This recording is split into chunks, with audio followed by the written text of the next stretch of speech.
안녕하십니까. 오늘 휴일인데 쉬지도 못하고, 근데 뭐 학원에서 어차피 탈출시켜야겠다고 생각하세요. 뭐 집에 있어봤자 뭐 일만 하고 그럴 거 아니에요.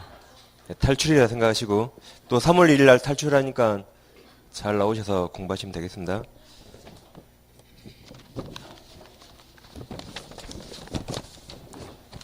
자, 오늘은 439페이지죠. 네, 439페이지 계약 해지 해지부터 그 다음 이제 민특법까지 그렇게 하겠습니다. 일단 민특법은 오늘 다는 못할 것 같아요. 그래서 나머지 못한 건 3월달로 미루고 하는 데까지 하겠습니다. 일단 439페이지는 제5절 계약 해지 해지에 써있죠. 그럼 제목을 잘 보시면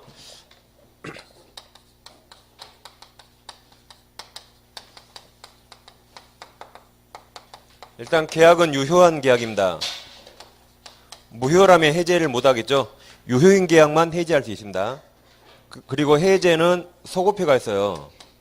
행위시로 소급하는 것이고, 해지는 계속적 계약에서 장래를 향해서 소멸하는 겁니다. 장래효가 있어요. 근데 해지는 이제 임대차에서 간단히 공부하고 오늘 해제를 위주로 공부할 겁니다. 그래서 먼저 해제와 해지를 구별하시면 돼요.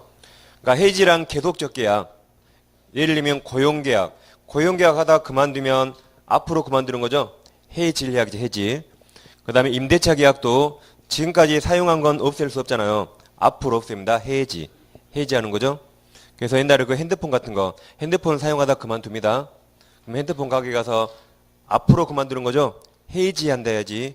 해제 그러면 속으로 웃어요. 그래서 해지는 장래요. 계속적 계약입니다. 그래서 먼저 책에서 01번 해제의 있죠. 거기는 유효한 계약을 소급해서 없애는 거죠. 거기 읽어보시면 되고, 그래서 거기 첫째 줄에 유효 동그라미 하시고 읽어보시면 돼요. 그래서 이제 계약의 해제를 위주로 공부하는데, 자, 먼저 계약을 한번 했으면 직계약이겠죠. 자기 마음대로 계약하면 마음대로 계약을 없앨 수 없습니다. 그래서 계약을 해제하려면 해제할 권한이 있어야 돼요. 그래서 한번 계약하면 직계약이죠. 근데 해제하려면 권한이 있어야 됩니다. 그러면 이 계약 해제는 크게 두 가지가 있어요. 먼저 그냥 해제 그러면 일방적 해제를 말합니다. 그냥 해제 그러면 일방적 해제를 말해요. 그래서 이것은 단독행위가 되는 겁니다. 즉 형성권이죠. 근데 위와 비교해서 합의 해제 그러면 이건 당사자가 합의로 없애는 거죠. 이것은 해제 계약입니다. 그래서 두 가지를 잘 비교하셔야 돼요. 그냥 해제 그러면 단독행위고 이건 반드시 합의란 말을 써줘야 돼요. 또는 이 말을 써줘야 됩니다. 그냥 해제 그러면 단독행위니까. 그럼 일방적 해제가 다시 두 가지가 있어요. 약정 해제와 법정 해제가 있습니다. 그러니까 용어를 처음에 잘 정리하셔야 돼요. 그러니까 여기서 주의하실 게 여기 약정이란 말이 있죠. 자, 해제를 제외하고 다른 데서는 약정이나 합의, 계약 다 같은 말이에요. 다시 여기 해제를 제외하고 다른 데서는 약정, 합의, 특약, 계약 다 같은 말입니다. 근데 여기서만 달라요. 여기서와 약정 해제와 합의 해제는 전혀 다릅니다. 왜냐하면 약정 해제는 단독행위고 이건 계약이거든요. 주의를 잘 하셔야 돼요. 그럼 약정 해제라 먼저 해제할 사유를 약속으로 정해둔 겁니다. 그리고 법정 해제는 해제할 사유를 법으로 정해둔 거예요. 그럼 약정 해제란 이게 간단하니까 빨리 끝내볼게요. 뭐 예를 들면 갑소유 토지가 있는데 우리가 토지 매매 계약을 체결했습니다. 매매하면서 우리 조건을 달았어요. 내가 여기에 10층짜리 건물을 지을 텐데 10층 허가가 나오지 않으면 계약을 해제하자고 약속을 해뒀어요. 근데 정말로 나중에 10층 허가가 안 나왔습니다. 그럼 갑은 해지를 원치 않겠죠. 잘 팔았죠. 근데 우리 해지하고 싶으면 약정 사유가 발생했으니까 갑이 원치 않더라도 우리 혼자서 일방적으로 해제할 수 있습니다. 그래서 일방적 해제예요. 그래서 약정 사유가 발생하면 일방적으로 해제하는 이건 단독행위예요. 단독행위. 그 다음 법정 해제는 법에서 정한 사유인데 법에서 채무 불이행을 정했습니다. 그래서 채무 불이행이 발생하면 계약 해제하는데 그것을 법정 해제 그래요. 법에서 규정이 있으니까. 그 다음 합의해제란 계약 자유 원칙상 당연히 인정되는 거죠. 합의해제는 만약에 갑과 을이 매매 계약을 체결했거든요. 근데 갑도 회하고 을도 회했어요. 그래서 갑이 먼저 전화해서 우리 그냥 했던 계약 없앨까라고 청약합니다. 계약 없애자라고. 을도 회했잖아요. 그래서 그래 없애자라고 승낙할 수 있죠. 그럼 이렇게 청약과 승낙이 일치했죠. 그래서 계약 없앨 수 있겠죠. 이렇게 둘이 합의로 없애는 것을 합의 해제 또는 해제 계약이라 합니다. 그래서 여기는 단독행위고 여기는 계약이다 구별하셔야 돼요. 그래서 이제 앞으로는 그냥 해제 그러면 보통 이 법정 해제를 말합니다. 법에 써 있는 거. 다시 주의 잘 하셔야 돼요. 앞으로 그냥 해제 그러면 뭘 말해요? 다 법정 해제. 그래서 이건 반드시 이 말을 써줘야 돼요. 약정 해제. 이것도 반드시 이 말을 써줘야 됩니다. 그냥 해제 그러면 다 법정 해제니까 법에 써 있는 거. 자, 그러면 이제 우리가 법정 해제 규정을 공부할 텐데 차이점을 다시 정리하면 약정 해제는 약정 사유가 발생하면 일방적으로 해제할 수 있죠. 그래서 둘 다 단독행위인데 이것도 단독행위라 법정 해제에 관한 규정이 이쪽에도 적용돼요. 둘 다 단독행위라. 단 이건 채무불이행을 전제로 한 것이고 이건 채무불이행이 아니죠. 그냥 약정 사유가 발생하는 거죠. 그래서 채무불이행을 전제로 한 규정들은 이쪽에는 적용 안 돼요. 따라서 이때는 최고할 필요가 없고 또 이때는 손해배상 의무가 발생하지는 않습니다. 왜 그래요? 채무불이행을 전제로 하지 않으니까. 나머지 규정만 적용되는 겁니다. 그래서 책에서 자 439페이지 거기 02번 약정해제권 발생이 있습니까? 그 네 줄을 잘 읽어보시고 특히 세 번째 줄에 이 경우 가로 쳐보세요. 그 다음에 최고를 요하지 않고 가로. 다음 그 아랫줄에 손해배상 청구권 가로. 없다 그랬죠? 그래서 이 법정해제 규정이 적용되긴 하는데 이건 채무불이행이 아니니까 채무불이행을 전제로 한 그 두 가지는 이쪽에 적용되지 않는다 그 말입니다. 책하고 읽으시면 돼요. 그리고 우리 책 제목이 02번 약정해제권 발생 써 있죠? 그 옆에 451페이지 써보세요. 그래서 이제 합의해제로 가보겠습니다. 합의해제. 451로 오시면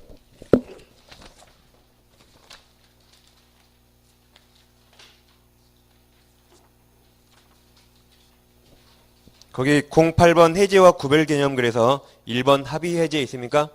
이게 이제 해제 계약이에요. 그래서 양괄호 1번 보시면 두 번째 줄 중간에 쉼표 뒤에 민법의 해제에 관한 규정 써 있죠. 그럼 거기 가로쳐 보세요. 다시 민법의 해제에 관한 규정. 그럼 이 해제는 뭘 말해요? 법정해제. 그냥 해제 그러면 무조건 법정해제. 그럼 그 규정은 적용되지 않는다 그랬죠? 왜 그래요? 이쪽은 단독행위고 이쪽은 계약이니까 단독행위에 관한 법정해제 규정이 이쪽에 적용되지 않습니다.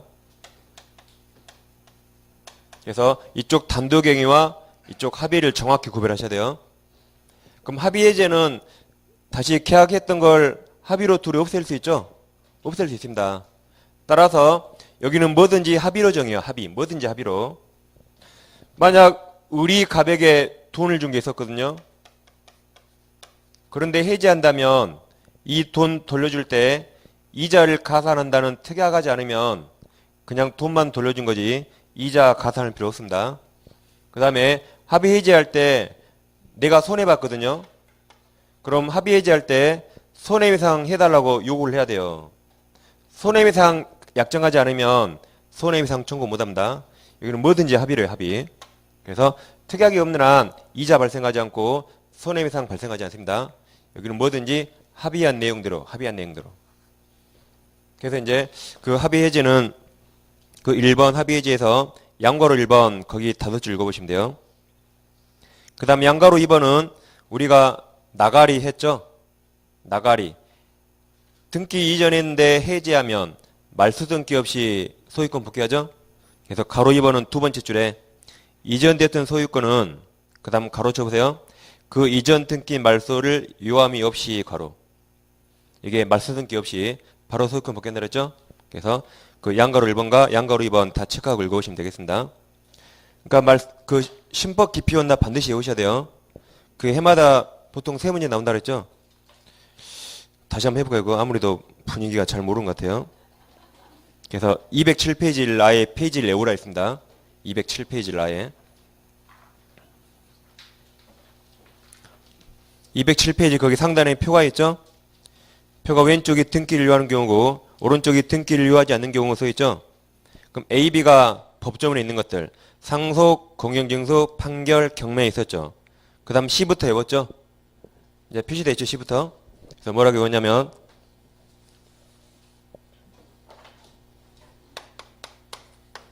신법 기피하면 국가한테 혼난다 그랬어요.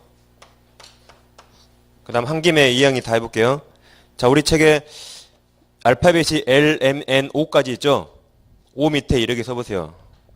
한 김에 다 추가할게요. P라고 쓰시고 구분 소유권 취득 써보세요. 어차피 이거 나중에 해야 되니까 이거 하나 더 추가하면 되는 겁니다. 구분 소유권이란 아파트 호마다 소유권이 따로 있죠? 그런 겁니다.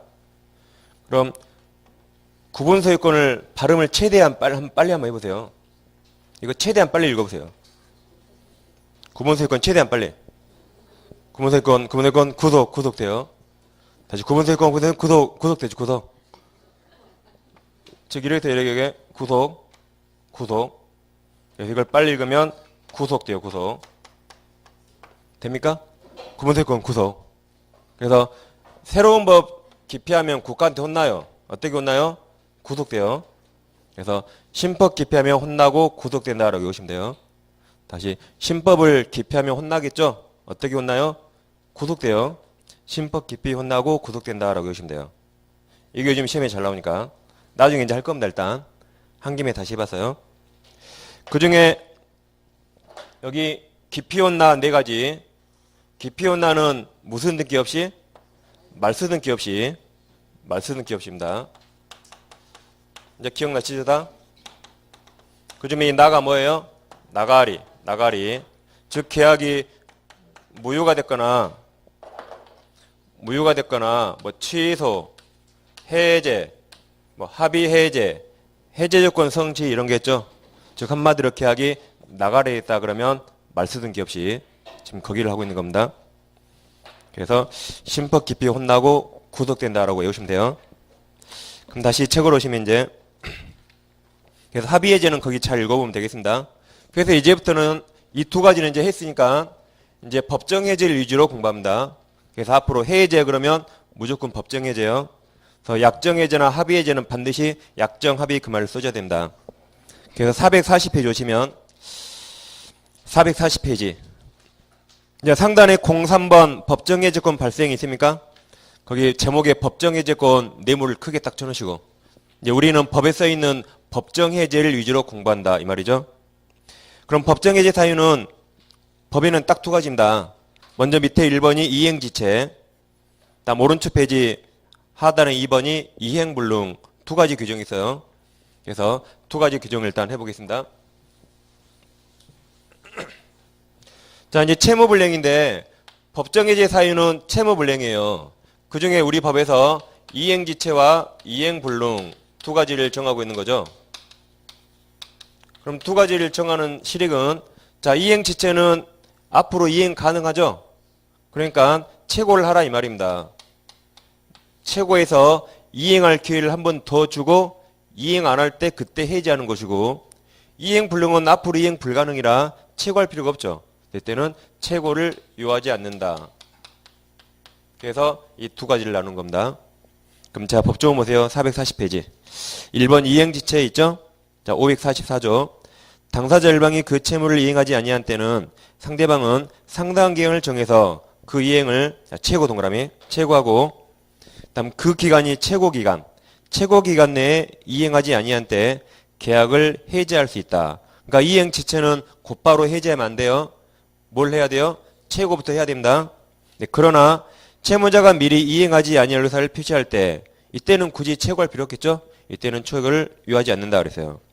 그래서 양가로 1번은 상당한 기간을 정한 최고죠. 그래서 거기서는 일단 최고는 이행할 기회를 주는 겁니다. 그 밑에는 특별히 볼 게 없고 반가로 3번으로 가시면 돼요. 이제 원래는 최고를 유하는데 예외적으로 최고를 유하지 않는 경우가 있습니다. 그게 중요해요. 그래서 동그라미 1번이 이행 의사가 없는 경우죠. 그래서 밑에 A와 오른쪽 페이지 B 있습니까? 이제 A, B를 같이 해보겠습니다. 자, 만약에 갑소유 X 부동산을 우리가 매매계약 체결했습니다. 그리고 한 달 후로 이행기를 정했어요. 그러니까 계약 체결하고 한 달 후에 이행하는 겁니다. 그럼 계약하면 지켜야겠죠? 근데 이 계약을 갑이 후회했어요. 후회해서 갑이 합의 해제를 시도합니다. 합의 해제. 갑이 그랬어요. 우리 이 계약 없앨까라고 청약했습니다. 그러니까 우리 나는 못 없애겠는데 나는 이대로 이행할 거야 그러면 해제 안 되죠? 그러니까 갑이 그랬어요. 그래 그럼 나는 이행 안 할 테니까 배째 그랬어요. 합의 해제 안 해주면 나는 이행하지 않을 테니까 배째 그랬어요. 라고 나는 절대 이행하지 않을 거라고 이행 거절 의사를 명백히 표시했습니다. 그럼 우리는 어떻게 해야 돼요? 갑 배째입니까? 배째면 살인죄예요. 그래서 갑이 이행하지 않겠다 표시했죠. 그때 우리는 그냥 최고 없이 곧바로 해지하는 겁니다. 그리고 책임을 물으면 돼요. 그래서 최고 없이 곧바로 해지하고 책임 묻는다. 손해배상. 그래서 이렇게 일방이 이행하지 않겠다고 명백히 표시하면 그때 그 상대방은 최고 해야 돼요? 안 해야 돼요? 안 해도 돼요? 최고 없이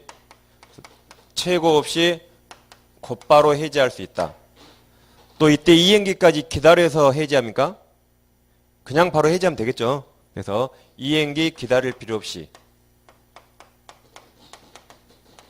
곧바로 해지할 수 있습니다. 또 매수인이니까 반대 채무 돈 주고 해지합니까?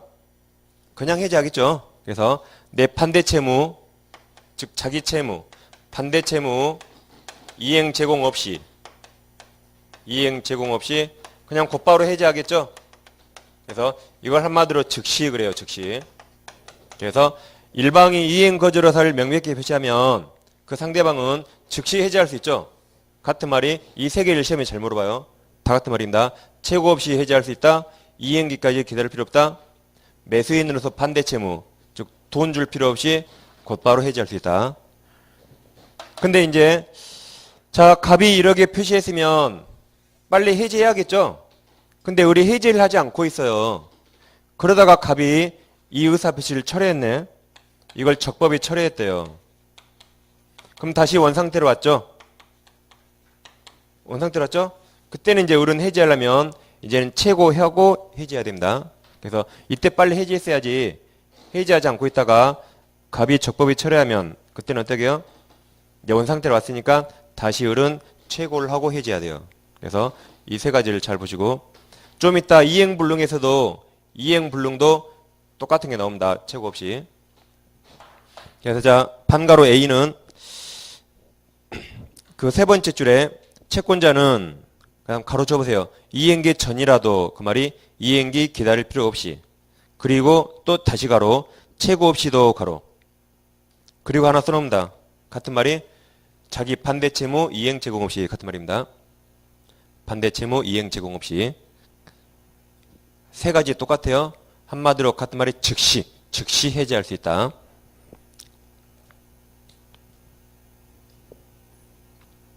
체크했습니까? 지금 우리는 최고를 유하지 않는 경우를 보겠습니다. 그럼 오른쪽 페이지 오시면 반가로 P 다만 이행거절 의사표시가 동원하십니다. 적법하기 철회되면 원상태로 되돌아왔죠? 그때는 최고를 유하한다라고 써있어요. 그래서 A, B는 같이 읽어보시고 그 다음 밑에 동그라미 2번이 있죠? 이건 무슨 말인가 이해만 하시면 돼요. 계약이 정기행위 그랬죠. 그럼 정기행위란 정해진 기간 내 해야 할 행위. 예를 들면 뭐 간단합니다.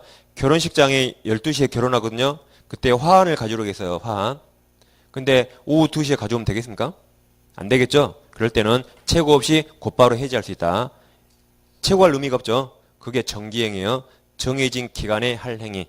그때는 최고 없이 곧바로 할 수 있습니다. 그래서 두 가지 기억하시면 되겠어요. 그 다음 이제 양가로 2번은 최고기간 내에 불이행해야 최고할 수 있겠죠? 그 다음 양가로 삼은 기타. 그 아래 한 줄만 밑줄 하시면 돼요. 이행 지체에 관한 법정 해제권 발생 요건을 경감하는 특약 동그라미. 특약은 유효 동그라미. 유효하다. 우리는 지금 계약법을 공부하고 있죠? 그럼 계약법은 다 임의규정. 다 임의규정. 어디서 강행규정이 나와요? 임대차에서. 그러니까 임대차 앞에는 다 임의규정. 그러니까 법정해제 규정, 임의규정입니까? 강행규정입니까? 법정해제 규정, 이거 법정, 임의규정, 강행규정? 임의규정이라니까요. 지금 임대차 안 왔잖아요. 임대차 앞에는 다 임의규정. 다시 임대차 앞에는 다 임의규정. 임대차에서 강행규정이 몇 개 나와요. 임대차도 대부분 임의규정인데, 그러니까 지금 임대차 안 왔잖아요. 그러니까 임의규정. 그래서 법규정보다 특약이 더 우선합니다. 다시 법규정보다 특약이 우선해요. 그러니까 우리는 이행 지체의 경우 최고 없이 해제하자 특약할 수 있어요. 그게 제일 아랫줄에 그 작은 글씨 있죠? 각주 처리. 제일 아래 두 줄 있습니까? 각주 188 해가지고. 그 말을 거기 보세요. 예컨대 매수인이 매매대금을 약정된 일자에 지급하지 않으면 매도인은 최고 없이 해제할 수 있는 특약 동그라미 유효입니다. 그러니까 해제 규정 다 임의 규정이에요. 법조문에서는 이행 지체의 경우 최고하고 해제하라 그랬지만 그와 반대 특약이 있으면 그 특약이 우선하죠. 그래서 최고 없이 해제할 수 있다라고 특약할 수 있어요. 그럼 그 특약 유효입니다. 여기까지 이행 지체 일단 보시면 되고, 그 다음 이제 2번 이행불능 있습니까? 노란색 2번 이행불능. 그 546조를 보세요. 자, 채무자 책임 있는 사유로 이행이 불능하게 된 때 채권자는 계약을 해지할 수 있다. 그러니까 최고 그런 말 없죠? 불가능이라 최고 의미가 없습니다. 그럼 다음 페이지. 다음 페이지 양괄호 1번 예컨대 있습니까? 거기가 중요해요. 그 6줄 체크하시고. 자, 이제 이런 말입니다. 자, 예를 들면 갑소유 X부동산을 우리가 매매계약 체결했습니다. 근데 갑이 X를 병에게 팔았어요. 그리고 병한테 이전 등기를 해줬습니다. 그럼 이게 이중매매입니까? 이중매매. 그러면 병은 악이어도 소유권 취득하죠? 그래서 병이 유효하게 소유권 취득했어요. 그럼 갑은 X를 을에게 넘길 의무가 있었는데 X를 을에게 넘길 의무가 이행불능이 됐죠? 얘가 소유권 취득했으니까 더 이상 넘길 수 없잖아요. 그럼 을은 해제해야 그치 해제? 해제하는 겁니다. 최고해야 돼요? 할 필요 없겠지 이행불능이라. 그래서 이행불능이 나타나면 이게 똑같아요. 을은 최고 없이 곧바로 해제할 수 있고 이행기 기다릴 필요 없어요. 또 을은 대금이 3억이라면 3억 주고 해제합니까? 그런 거 아니죠? 3억 제공 없이 곧바로 즉시 해제할 수 있습니다. 즉시. 그래서 두 경우가 아까 똑같다 그래서요. 그래서 양괄호 1번은 예컨대 있죠? 그럼 양괄호 1번은 세 번째 줄 중간. 이때 이행 최고 유효하지 않는다 그랬죠? 찾았습니까? 그 아랫줄 제일 끝에 이행기를 기다릴 필요 없다 써있죠? 다시 그 아랫줄 중간쯤에 잔대금 지급 후 이행 제공 필요 없다 그랬죠? 다 같은 말이에요.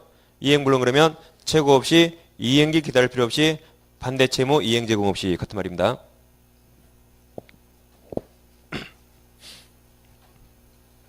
그럼 제가 오늘 알아드린 문제를 펴보세요. 자, 1번 문제 보세요. 1번 문제. 자, 1번 계약해제 설명 틀린 거 그랬죠? 그럼 동그란 1번은 옛날에 착오할 때 했어요. 자, 1번은 계약이 적법하게, 자, 해제 동그라미. 해제된 후죠? 후에도 착오를 원인으로 그 계약을 취소 동그라미. 그럼 외웠죠, 우리가? 해취할 수 있다. 해취. 그래서 맞았습니다. 2번은 계약이 합의 해지된 경우에 민법상 해제 효과에 따른 제3자 규정이 적용된다. 이건 나중에 할 것이고, 일단 3번. 매도인의 이행불능 나왔죠? 이행불능 이유로 누가 해지합니까? 매수인이 계약을 해지하려면 매매대금 변제 제공을 해야 한다. 틀렸죠? 이렇게 반대 채무 이행 제공 없이 그냥 곧바로 해지할 수 있는 거죠. 이행불능이니까. 그래서 3번이 정답임을 알 수 있고, 특히 1번 지문 시험에 잘 나온다 그랬죠? 해취할 수 있다. 다시 책으로 오시면 이제 443페이지. 이제 4번 기타 있습니까? 기타에서 양괄호 1번은 시험에 안 나와요. 볼 필요 없고, 아래 양괄호 2번, 부수적 의무 불이행과 해제 있죠? 그럼 그 아래 한 줄 밑줄 하세요. 종된 것 부분이나 부수적 의무 불이행으로는 계약을 해지하지 못합니다. 그러니까 계약 해제는 주된 의무 불이행일 때, 주된 의무, 종된 의무나 부수적 의무 불이행이면 해제는 못해요. 그럼 어떻게 합니까? 다음 페이지. 첫째 줄 중간에 이때에는 있죠? 이때는 그 의무 불이행을 이유로 그냥 손해배상만 청구할 수 있고, 부수적 의무니까 해제는 못합니다. 그냥 손해배상 돈으로. 이제 주된 의무 불이행일 때 해제하는 거죠. 그 다음 밑에 이제 04번이 있죠? 해제권 행사. 그 543조는 한번 읽어보시면 돼요. 체크하시고. 해제하려면 당연히 의사표시 해야겠죠? 그때 의사표시 묵시역 가능하죠? 그런 말입니다. 그 다음 오른쪽 오시면 이제 05번 해제 효과가 있어요. 그래서 548조 보시면 자, 해제 효과 그리고 원상회복 의무 써있죠? 자, 1항을 보세요. 당사자 일방이 계약을 해제. 그럼 그 해제는 무슨 해제를 말해요? 법정 해제. 해제한 때 각 당사자 그랬죠? 각 당사자는 그 상대방에 대해서 원상회복 의무가 있다. 그러나 제3자 있습니까? 앞에 선이 써있어요? 안 써있죠? 그래서 써보세요. 선악이라고. 선악. 선이 악이 다 포함돼요. 선이 악이 제3자 권리를 해야지 못한다 써있습니다. 분명히 선이가 없으니까. 비통착사강은 선이 3자였죠. 여기는 그냥 선이 그런 말 없어요. 선이 악이 다 포함됩니다. 그래서 그러나가 제3자 보호 규정이에요.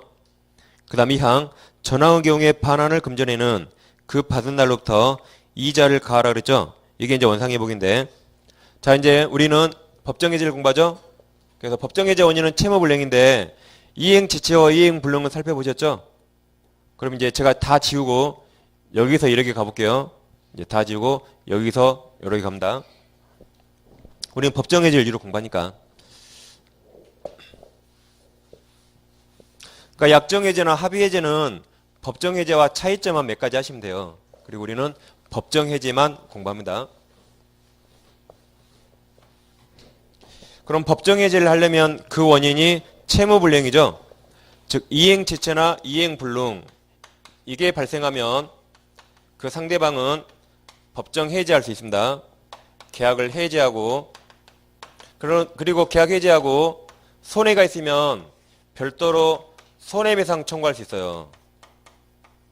그러니까 어제도 하셨죠? 어제 이행불능이 나오면 후발축 불능, 이행불능 해제하고 손해배상 그런 식으로 이행지체나 이행불능이 발생하면 계약을 해제하고 별도로 손해배상 청구할 수 있습니다. 그럼 계약을 해제하면 장래효입니까? 소급효입니까? 소급효. 소급해서 실효된다 그랬어요. 아까 했잖아요. 소급효라고. 지금 첫 시간이니까 이 시간에 했어요. 전 시간도 아니고 이 시간에. 소급효. 소급효. 해지가 장래효. 해제는 소급효. 행위시로 소급해서 실효되는 겁니다. 그럼 무효와 비슷해요. 무효처럼 아직 자기 채무를 이행 전이라면 이행할 필요가 없어요.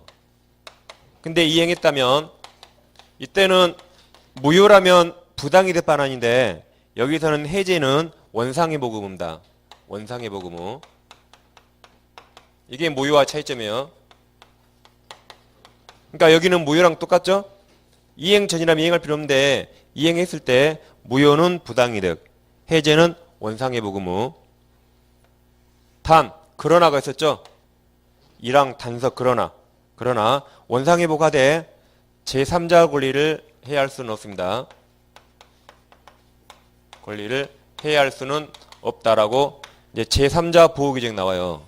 근데 법에 선이라고 안 써 있었죠? 그래서 여기서 제3자는 선이 악이 다 포함됩니다. 그럼 이제 원상회복할 때는 어떻게 할 것인가? 원상회복할 때는 만약에 금전을 돌려주는 사람, 돈을 돌려주는 사람은 그동안에 이자까지 무조건 가산해야 돼요. 그동안 갖고 있었던 이자까지 무조건 이자도 가산해서 원상회복합니다. 그 다음 물건을 돌려주는 사람, 물건을 돌려주는 사람은 그동안 내가 사용했죠? 그 과실, 즉 사용이익 또는 과실, 과실 또는 사용이익도 함께 돌려줘야겠죠? 그래야 형평성 있죠? 돈은 이자 반환, 물건은 과실 반환 같이 하는 겁니다. 이게 원상회복이에요. 그리고 이제 이걸 하고 별도로 손해가 있으면 별도로 손해배상 청구를 하는 겁니다. 그러니까 돈 돌려주면 무조건 이자 가산, 무조건입니다. 이때 이 이자라는 것은 이때 이자는 잘못해주는 이자가 아니에요. 지금까지 남의 돈 가지고 있다가 돌려준 거니까 이건 법정이자입니다.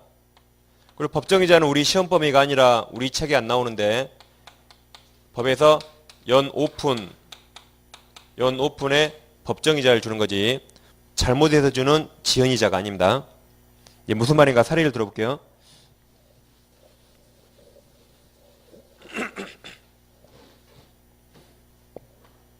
자, 갑소유 부동산을 우리가 첫째 매매계약 체결했어요. 그리고 매수인이 매도인에게 일단 중도금까지 지급했거든요. 그럼 우리 아직 잔금을 안 줬죠? 그럼 갑이 등기 주겠습니까? 등기를 안 넘기겠죠. 근데 참 특이한 갑이 등기를 넘겨줬어요. 우리에게. 그러니까 둘이 잘 믿었나 보죠? 우리에게 등기를 이전해주고 우리한테 목적물 점유까지 다 이전해줬습니다. 그럼 갑은 할 일 다 했죠? 이제 을은 뭐 해야 돼요? 을은 나중에 잔금을 줘야겠죠. 근데 잔금 지급일이 왔는데 잔금 지급일에 우리 잔금을 안 줬어요. 잔금을 줬다면 문제될 일 없겠죠? 우리 잔금 지급일에 잔금을 지급하지 않았습니다. 그럼 이행지체입니까? 그래서 채무불이행이 발생해서요. 채무불이행, 이행지체. 그럼 을은 갑은 해지할 때 곧바로 해지 못하죠? 최고하고 해지를 했습니다. 최고하고 해지했다. 그럼 이게 소급의 실효가 되죠? 그럼 둘이 이행한 게 있죠? 갑은 이걸 이행해줬고 을은 이걸 이행했고 그럼 주고받아야겠죠? 원상회복. 그럼 주고받습니다. 그럼 을은 뭘 해줘야 돼요? 등기 말소해주고 목적물 돌려주죠? 목적물 돌려줄 때 그동안 점유했잖아요. 그럼 뭐까지 반환한다? 사용이익 과실. 사용이익 월세로 환산해서 사용이익도 함께 반환해야겠죠? 그 다음 갑은 중도금 돌려줘야겠죠? 이자 가산해야 하네요. 지금 누가 잘못했어요? 을이 잘못해서 갑이 해지했죠? 그럼 갑은 중도금 돌려줘야겠죠? 이자 가산해야 하네요. 예? 무조건 하라고요. 무조건 하라고 무조건. 갑은 지금까지 을돈 가지고 다닌 겁니다. 을돈. 그러니까 을돈 돌려줄 때 한 달간 가지고 있었다면 한 달간 이자를 주라고요. 이건 잘못해주는 지연이자가 아니에요. 지금까지 을돈 가지고 다녔으니까 을돈 돌려줄 때 이자도 주는 겁니다. 무조건 이자 가산해야 돼요. 그럼 갑 억울하죠? 억울하면 이걸로 해결해 여기. 이걸로. 을이 잘못했으니까. 그러니까 원상회복은 잘잘못을 따진 게 아니에요. 잘못한 사람이든 잘못 안 한 사람이든 무조건 이렇게 하는 거예요. 특이하게 없는 한. 이렇게. 그리고 잘못한 사람은 이걸 별도로 청구하는 겁니다. 그러니까 다시 법조문 봐보세요. 548조. 자, 1항. 당사자 일방이 계약 해지한 때 그 다음 각 당사자 동그라미. 각 당사자니까 잘못했든 잘못 안 했든 똑같아요. 그 상대방에 대하여 원상회복 의무가 있다 그랬죠. 그러니까 잘못했든 잘못 안 했든 각 당사자는 다 이렇게 하는 겁니다. 이렇게. 그리고 잘못한 사람 별도로 뭘 청구해요? 손해배상. 그러니까 잘잘못은 여기서 따져요. 잘잘못은. 원상회복은 잘잘못을 따진 게 아니에요. 계약하기 전 상태로 되돌리는 겁니다. 그래서 잘못했든 안 했든 똑같이 이렇게 하는 거예요. 이렇게. 알겠죠? 그래서 갑이 잘못 안 했더라도 갑은 이자를 법정이자 연오품 가산해야 돼요. 그리고 잘못한 것은 갑이 을한테 별도로 뭘 청구한다? 손해배상. 그래서 이제 갑이 손해배상 청구하면 을은 뭣도 해줘야 돼요? 을은 손해배상 의무도 발생하는 겁니다. 을은. 이것도 을은 해줘야 돼요. 이건 잘못했으니까. 그리고 우리 판례가 갑의 중도금과 이자 반환과 을의 이 세 가지는 이 네 가지는 다 서로 동시행 있다 그랬어요. 동시행 관계. 당연히 동시 원상회복이 하겠죠. 그래서 갑의 이거 반환과 을의 이거 반환이 서로 동시행하게 겁니다. 동시행. 그래서 그 548조 일단 법조문을 그렇게 이해하시면 되겠어요. 그럼 이제 법조문 밑에 1번 해제 효과 일반이 있죠? 그 양괄호 1번만 읽어보세요. 양괄호 1번만. 그 다음 아래 노란색 2번 원상회복 의무가 있습니까? 그럼 양괄호 1번. 물건이 그대로 남아있으면 그 물건을 반환한다. 즉 물건 목적물 그대로 반환하면 되죠? 그리고 뭐까지 함께? 과실과 함께. 그 다음 수령한 물건을 멸실해서는 소비한 때 해제 당시 그때는 가격을 반환하면 돼요. 그 다음 양괄호 2번. 매매계약이 해제된 경우 그 아랫줄 제일 끝에 매도인은 있죠. 매도인은 반환할 매매대금에 연 5푼의 법정이자를 가산하여 지급해야 한다. 다음 해제의 경우에 법정이자를 부과하는 것은 원상회복에 해당하며 반환 의무 이행지체 그런 게 아니에요. 잘못해 주는 게 아니죠. 이행지체에 인한 것이 아니기 때문이다까지. 그 다음 양가로 3번. 이제 과실을 취득한 경우 현존 여부를 묻지 않고 반환한다. 그래서 목적물 이용한 경우에 그 사용이익도 과실이죠. 그것도 반환한다. 라고 써 있습니다. 그래서 이건 잘잘못을 따진 게 아닙니다. 잘못했든 안 했든 무조건 이렇게 하는 거예요. 특약이 없으면, 물론 특약이 있으면 특약이 우선하고 특약 없으면 이렇게 하는 겁니다. 그리고 잘못은 이걸로 준 거예요. 이거. 그럼 이제 넘기시면 446페이지. 중간에 4번 해지와 물권 변동 있습니까? 그 양괄호 1번 5줄 읽어오시면 돼요. 5줄 방금 했죠? 심법 깊이 혼나 나가리 말수 등기 없이 그 말이 또 써 있습니다. 그래서 양괄호 1번 원상회복 등기 불여 읽어보시면 되고 그 다음 이제 오른쪽에 5번 제3자 보호 있습니까? 이제 5번 이 제3자 보호가 중요해요. 자, 그래서 해보세요. 계약을 해지하면 이행 전에 이행할 필요 없는데 이행했다면 서로 주고받죠. 그렇지만 제3자를 해야지 못합니다. 그래서 서로 주고받더라도 제3자가 있다면 이자를 보호해요. 이게 제3자 보호입니다. 그래서 이제 5번 제3자 보호 돼 있죠. 그럼 양괄호 1번 원칙. 원칙에 가로 읽어 써놓습니다. 선악불문. 악의도 보호돼요. 악의도. 법에 선이 없었으니까. 그래서 선악불문을 써놓으시면 돼요. 그리고 이제 제3자 보호를 하겠습니다. 이와 유사한 사례를 다시 한번 적어볼게요. 이와 유사한 거.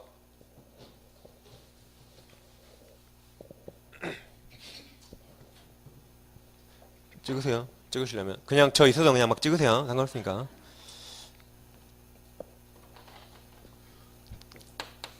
자, 이제 갑소유 부동산을 우리가 첫째 매매계약 체결했어요. 근데 우리 중도금까지 줬거든요. 갑한테. 그래서 갑이 중도금까지 수령했죠. 근데 갑이 참 특이하게 을한테 소유권 등기를 넘겼어요. 아직 잔금을 안 받았는데. 그러니까 을이 꼬셨죠. 제가 대출을 받아야 되는데 저한테 소유권 등기가 있으면 이자를 더 싸게 준다니까 등기 주시면 제가 잔금 드리면서 돈 좀 올려드릴게요 라고 한 겁니다. 그러니까 갑이 거기에 넘어가서 등기를 넘겨줬어요. 어차피 중도금까지 거의 다 받았으니까. 그래서 을이 일단 소유권 취득했죠. 돈 다 안 줘도 등기하면 소유권 취득하죠. 법률행위니까 180조. 그래서 우리 소유권 취득한 다음에 다음 같은 세 가지 사건이 발생했어요. 어떤 사건이 발생했냐면 우리 다시 팔았어요. A한테. 네 번째로 다시 매매계약 체결했다. 이런 사건이 있었고 이번에는 우리 B에게 금전 소비대차 돈을 빌렸대요. B에게 돈 빌린 사건이 있었어요. B가 채권자. 그 다음 이번에는 저 X가 주택이라면 우리 C에게 주택임대차를 한 사건이 있었어요. 주택임대차. 이런 각각의 사건이 있었던 겁니다. 그럼 어찌됐든 을한테는 돈이 들어왔죠. 매매대금 들어왔을 것이고 빌린 돈 차용금 들어왔을 것이고 보증금 들어왔겠죠. 그럼 우리는 갑한테 뭘 줘야 돼요? 잔금을 줘야겠죠. 근데 우리 갑한테 약속기일에 잔금을 주지 않았어요. 잔금을 주지 않았습니다. 그래서 우리 이행지체 채무불이행 빠졌죠. 그래서 갑이 상당 기간 최고하고 계약을 해지했습니다. 그럼 해지하면 장려입니까? 소급표입니까? 소급표. 그래서 계약이 이때로 소급해서 실효가 돼요. 그럼 이 등기도 이때부터 처음부터 무효처럼 되죠? 처음부터 효력이 없습니다. 처음부터. 그럼 얘들은 처음부터 권한 없는 자와 뭔가 관계 맺었죠? 그러니까 얘도 원래 보호가 안 되는데 우리 민법 548조에서 해제할 때 해제로 제3자 권리를 해야지 못한다 그래서요. 그럼 이 ABC가 보호될까 문제됩니다. 이 ABC가 해제의 3자로 보호될까? 근데 우리 대법원은 이제 판례로 이 해제의 3자를 엄격히 해석해요. 그래서 해제의 3자로 보호되려면 이자들은 완벽한 권리를 취득해야 돼요. 그래서 부동산이라면 등기 같은 걸 다 해야 돼요. 그래서 등기나 등록, 인도 등을 요합니다. 그래야 보호해줘요. 그래서 이 A가 보호되려면 매매계약 체결했으면 소유권 이전 등기를 했어야 돼요. 그러니까 제가 5번이 없죠? 제가 잠이 들게도 5번 안 쓴 거 아닙니다. A가 보호되려면 뭘 해야 한다? 소유권 이전 등기. 그래야 보호돼요. 얘가 보호되려면 돈을 빌려했으니까 이 등기에 저당권 설정, 저당권 등기를 했어야 보호됩니다. 얘가 보호되려면 다섯 번째로 임대차 등기할 수 있죠? 또는 나중에 주임법에서 등기하지 않더라도 대항 요건을 갖추면 돼요. 주택인도와 주민등록. 그런 대항 요건을 갖췄어야 보호돼요. 이걸 갖췄어야지. 그래서 해제의 3자는 다른 3자와 달리 대법원 판례가 등기를 했어야 보호됩니다. 그래서 해제 그러면 등기라고 외우셔야 돼요. 해제 3자 그러면 등기한 자. 왜 이걸 요구하냐면 이걸 요구하지 않으면 갑이 피해볼 수가 있어요. 만약에 이런 걸 요구하지 않으면 지금 을이 잘못해서 해제당했죠? 해제를 만약에 3월 1일 날 했다 해보세요. 그럼 자기가 잘못해서 해제했는데 을이 가짜로 친구 T하고 가짜 매매계약서를 써요. 해제 당한 다음에 3월 2일 날. 근데 매매계약서는 2월 25일로 써버립니다. 그럼 남이 보면 해제 당하기 전에 매매한 것처럼 보이죠? 그럼 이 사람 보호하면 되겠습니까? 안 되겠죠? 그러니까 해제되기 전에 이런 객관적 증거를 갖춘 사람만 보호한다 이 말입니다. 그래서 해제 3자 그러면 등기라고 외우셔야 등기. 해제 3자 등기라고 외우셔야 돼요. 그러면 이자가 보호될 수 있잖아요. 그러면 매매는 3월 2일 날 했는데 이렇게 계약 써버리면 그래서 이런 걸 보호하기 위해서 해제 3자 그러면 등기한 자 등기라고 외우셔야 돼요. 이해되시죠? 그럼 이제 이자가 보호된다 이 말은 갑이 계약을 해제하더라도 여전히 A가 소유자예요. 갑은 소유권 못 찾아갑니다. 그럼 갑은 이제 을한테 손해배상 받으면 돼요. 얘가 보호된다 그 말은 얘는 소유권 등기했습니까? 저당권 등기. 그럼 갑이 해제하면 소유권 찾아가요. 찾아가지만 비저당권이 따라가는 겁니다. 그래서 B는 돈 못 받으면 갑 부동산을 경매하는 거예요. 여기서 보호된다 이 말은 얘는 주택 임대차였죠. 계약기간이 2년에 보증금을 3억 지급했다면 갑이 해제하면 소유권 찾아가요. 단 C 대항력이 갑한테 따라갑니다. 그래서 C는 갑 부동산을 2년간 사용하고 C는 나갈 때 누구한테 보증금 받아나가요? 갑한테 받아나간 거죠. 그런 식으로 얘들은 보호되면 되죠. 이게 보호된다 그 말이고 아무튼 해제 3자 그러면 등기한 자 등기 대신 대항요건이라고 하시면 돼요. 그럼 만약에 갑이 중도금 받고 잔금 못 받았죠.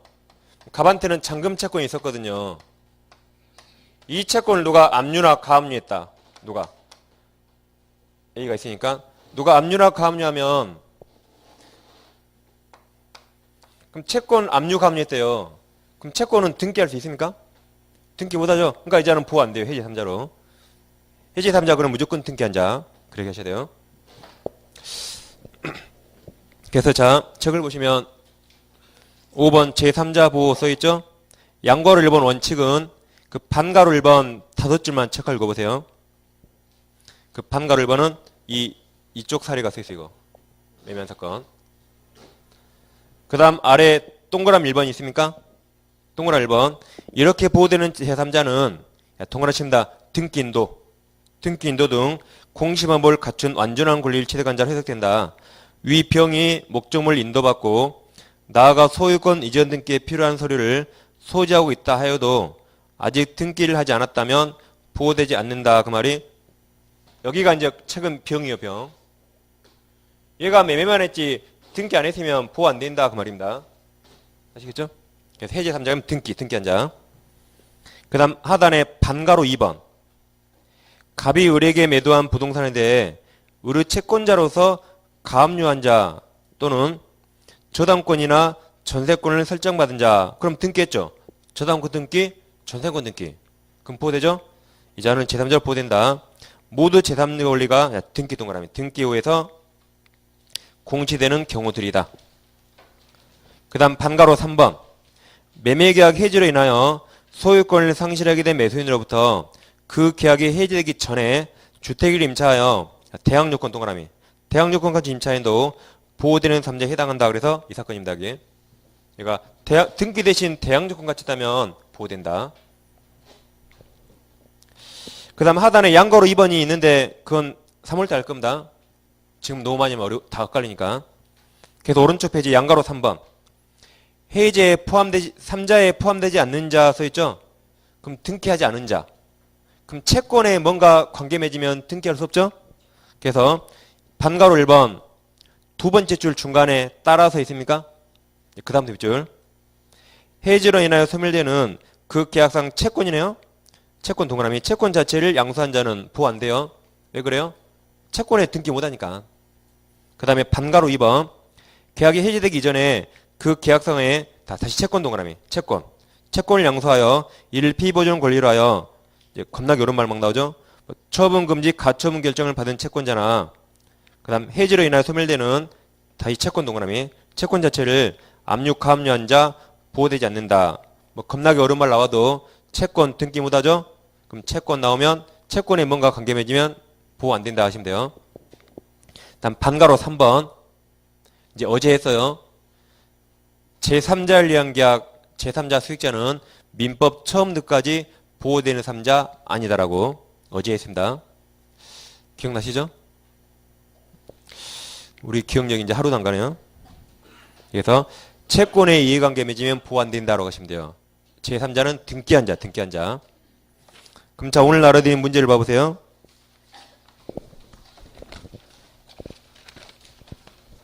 자, 2번 문제. 2번 보시면 계약 해제 소급표로부터 보호될 수 있는 제3자에 해당하는 자 그랬죠? 그럼 채권 나오면 보호 안 돼요. 그럼 1번 계약 해제 전 계약상 채권 동그라미 보호 안 돼요. 2번 계약 해제 전 해제 대상인 계약의 채권 동그라미 보호 안 돼요. 3번은 뭘 가압류했죠? 잘 읽어보세요. 3번은 뭘 가압류했어요? 그렇죠. 부동산 동그라미. 부동산을 가압류 집행 그랬죠? 두 번째 줄에. 그럼 채권을 가압류하면 등기 못하지만 부동산을 가압류했다면은 가압류 등기했단 말이에요. 그러니까 이자가 보호돼요. 등기했으니까. 다시 채권을 압류, 가압류 등기 못해요. 근데 부동산을 가압류하면 등기했단 말이죠. 가압류 등기. 다음 4번은 주택 임대 권한을 보유하던 매수인으로부터 매매 계약이 해지되기 전에 주택을 임차한 후 대항 요건을 갖추지 않았네요. 그럼 보호 안 되죠? 갖췄다면 보호되는데. 그래서 3번이 정답이고 부동산을 찾으면 되는 겁니다. 그 다음 이제 다시 책으로 오세요. 449페이지 다시. 자, 6번 있죠? 6번. 해지와 손해배상 청구가 나왔습니까? 이렇게 아까 해지와 별도로 해지해서 원상회복 받더라도 손해가 있으면 별도로 손해배상 청구할 수 있습니다. 그래서 그 6번을 보시면 채무불이행을 이유로 계약 해지 아울러 손해배상을 청구하는 경우에 이행이익 동그라면서요. 이행이익의 배상을 구하는 것이 원칙이지만 거기까지 읽으면 돼요. 그래서 계약이 유효면 다 이행이익입니다. 어제 계약 체결상 과실 책임 무효죠. 무효일 때는 실내이익 배상의 원칙. 유효일 때는 이행이익 배상. 이행할 수 있으니까.